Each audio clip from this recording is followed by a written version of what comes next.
Bismillah saxabi ma taashkanu ku saabsan yahay waxa waaye how to optimize your computer.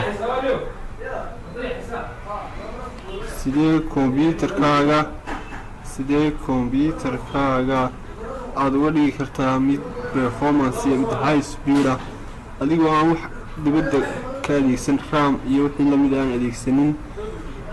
ama waxyaabaha kale lagu sameeyo clearance iyo waxa cleaning iyo adeegsanin computerkaaga dhexdiisa ugu optimize gareyn kartaa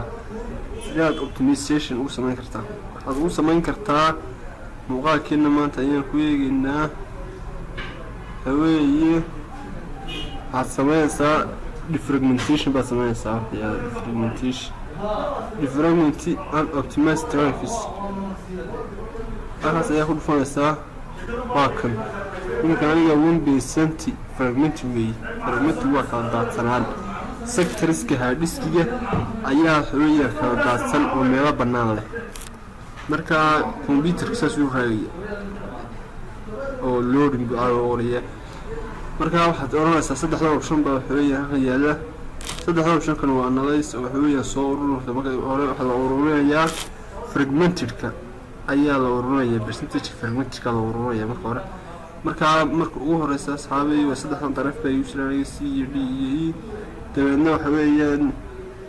waxaad sameynaysaa analyze baad oranaysaa marka hore taa koobaad oo weliba harddiskiga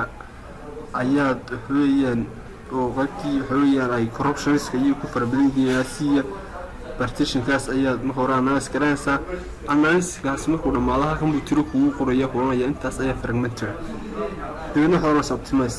marka computerkaaga marka aad optimization ku sameeyso waxa wanaagsan inaad koobto ku geyso computerka oo xooyaan waqti badan bay qaadataa marka labaad in aad xooyaan aad taabano aan isticmaalin aad iska diiso marka saas ayaad u sameynaysaa tan sidoo kale hoos baad soo degaysaa marka saas tan waxa weeyaan changing city waxa weeyaan sitting ayaad bedelaysaa aniga 1 week weeyaan weekii marba optimization si automatic oo computerka uu sameeyaa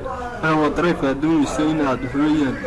aad ku apply garayso optimizationka aad dheedka u qabatay